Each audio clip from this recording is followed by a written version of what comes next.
This video looks at why we typically analyze stock market returns using logarithms. We'll take a simple example to illustrate why. Let's suppose you buy stock in Sirius Cybernetics Corporation, and one day your stock gains 20% in value, and the next day it loses 20% in value. A key point to understand is that you are not back to where you started. Let's see why. If you start with $100, after the first day you've gained 20% in value. 20% of $100 is $20, so you've got $120 worth of stock. But after the second day, you've lost 20% of that $120. You've lost $24. Gaining 20%, then losing 20% gets you not back to where you started, but 4% less. By the way, it does not matter what order that those two events happen in. If you lose 20% one day, then gain 20% the next, for that $100 stock, after the first day you're down to $80. You've lost 20% of your 100. But after the second day you're back up to 96. You've gained 20% of the 80. And as a matter of fact, the opposite of losing 20% is not gaining 20%. It's gaining 25%. Let's see why.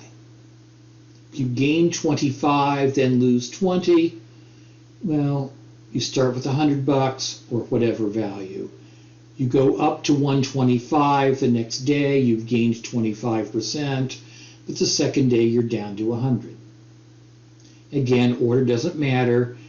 If you lose the 20% first, you're down to 80, but then up to $100 after the second day. Gaining 25% is the opposite of losing 20%.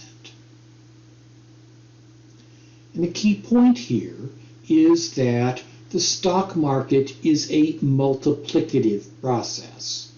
We're not adding daily returns, we're multiplying by what's happening at each stage of the process. Things compound. Gaining 20% in value, say going from $100 to $120, means that we're multiplying by 1.20, the one that we started with plus 20% more. And losing 20% in value, going from $100 to $80, is like multiplying by 0.8, the one we started with less the 20% we lost. Remember that logarithms turn multiplicative processes into additive processes. If you gain 20%, then lose 20%, your original amount times 1.2, gaining 20%, times 0.8, losing 20%, gets you to $96. In logarithm world, you're taking the logarithm of that product. Remember, logs turn multiplications into additions, and so we take the log of 100 plus the log of 1.2 plus the log of 0.8. Log of 100 is 2, log of 1.2 is 792, log of 0.8 is negative 0.0969. I'm using logarithms base 10. You can use any base as long as you're consistent throughout. But our portfolio at the end of gaining 20%, then losing 20%, is worth 1.9823 log dollars. Now, we generally don't spend log dollars, we spend dollars. How do we turn log dollars into dollars? We unlog them, take the 10, the base, raise it to the 1.9823 power, and we're back to the $96. with our example of gaining 25% then losing 20%? Well, how would that work? If you multiply things out, we're multiplying by 1.25, then by 0.8, losing 20%. We're back to $100. What is it in log world?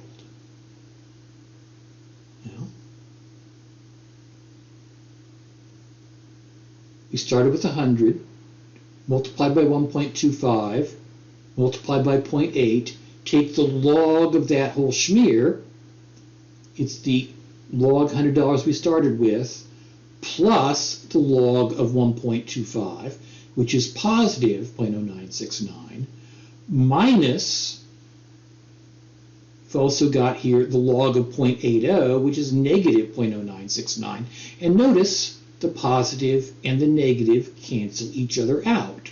The opposite of losing 20% is gaining 25%.